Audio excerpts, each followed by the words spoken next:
και αυτό το θεωρώ ενθαρρυντικό, αλλά πιο πολύ απ' όλα για μένα πιο ενθαρρυντικό είναι η αγάπη του κόσμου και το αγκάλιασμα σε αυτό που κάνω.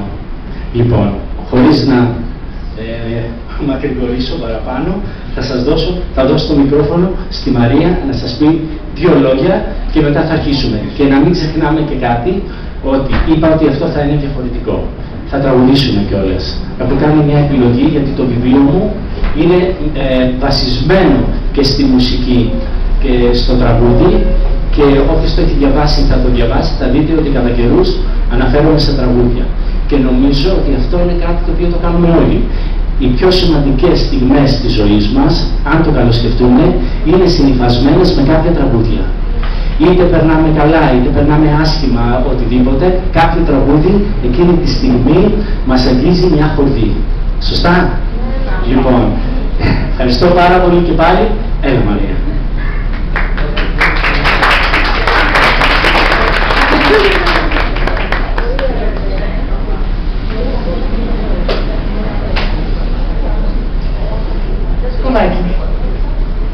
Η γνωριμία μου με τον Γαβριήλ έγινε τυχαία, όπως είπε. Όπως συμβαίνουν όλα τα ωραία στη ζωή μου, τελείως τυχαία. Μόλις κατάφερα να πάρω το βιβλίο στα χέρια μου, πράγμα δύσκολο γιατί είχε εξαντληθεί από όλα τα βιβλιοπωλεία της Θεσσαλονίκης και μόνο στο Μαλλιάρι το βρήκαμε, το πήρα στα χέρια μου και θυμάμαι, άρχισα να το κοιτάω παράξενα.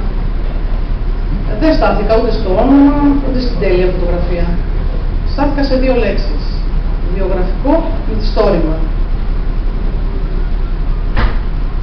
Με γοήτευσε πάρα πολύ η ιδέα πως κάποιος θεώρησε ότι η ζωή του, ωραία ή άσχημη, δεν με ενδιαφέρει εκείνη τη στιγμή, ήταν όμως ικανή να τυπωθεί, να διαβαστεί, να προκαλέσει ενδιαφέρον και να δώσει διδαχές ενδεχομένως.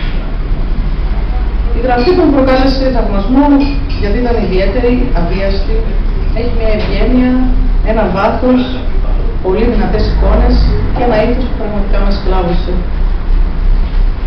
Ένιωσα την επιθυμία του να μας παρουσιάσει τη ζωή του σαν μια ασπρόμαυρη ταινία. Με πρωταγωνιστές τον ίδιο, την οικογένειά του, ολόκληρη την ομογένεια της Αμερικής και όλους αυτούς τους πολύχρωμους ανθρώπους που βρέθηκαν στο διάβατο.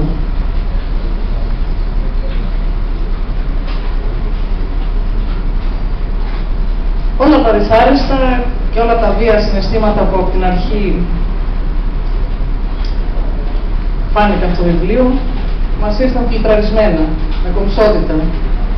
Εγώ τα ένιωσα βέβαια πώς ήταν πραγματικά. Αυτό το έκανε γιατί ήθελε να προστατεύσει εμάς που το διαβάζουμε. Όπως ακριβώς έπρεπε κάποιος να είχε προστατεύσει τον ίδιο όταν ήταν παιδί. Ευστροφία, ήθος, πειθαρχία, αιμονή, αποφασιστικότητα, εργατικότητα, τόλμη και αγάπη. Χρειάζεται ο κάθε ένας μας για να ταξιδέψει με προορισμό το πεπρωμένο του και τον ενήλικο εαυτό του.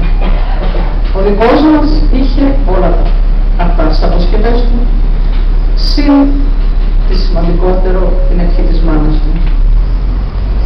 Ξεκινά από χαμηλά για να εκπληρώσει σαν πολύ καλό παιδί που είναι με όλες τις προσδοκίες της οικογένειας σε αυτόν. Ευτυχώς, κανείς δεν μπορεί να ξεφύγει από αυτό που είναι προορισμένος να γίνει.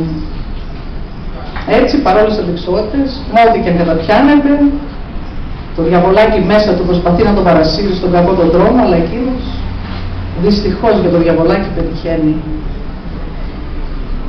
Ο Αλέξανδρος μαθαίνει στο τέλος πως η ζωή είναι ένα απολαυστικό ταξίδι με γεύση, τι άλλο, σοκολάτα. Και ένα σακ βαγιάζ γεμάτο από την αγάπη των ανθρώπων.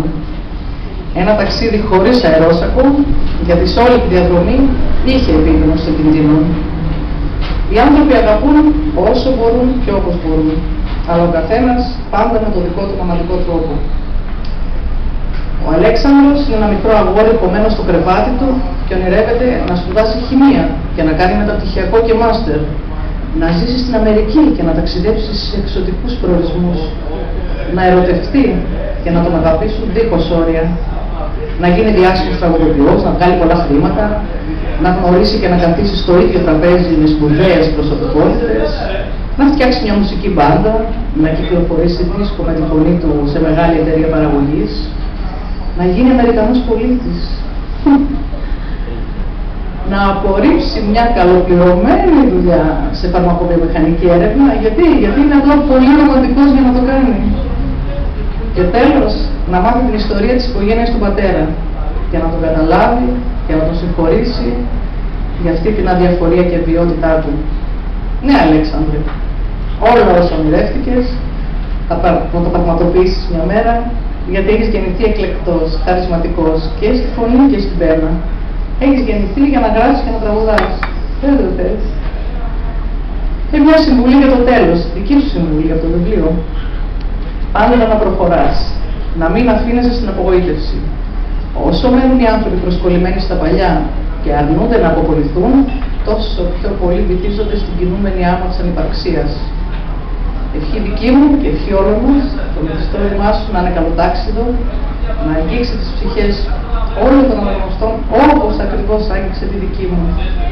Και εγώ προσωπικά, σαν αντάλλαγμα, σου καταθέτω από καρδιά σε ένα μικρό δείγμα ποίησης που εμπνεύστηκα από το δικό σου δρόμο και είναι αυτός που σε έχει φέρει σήμερα εδώ.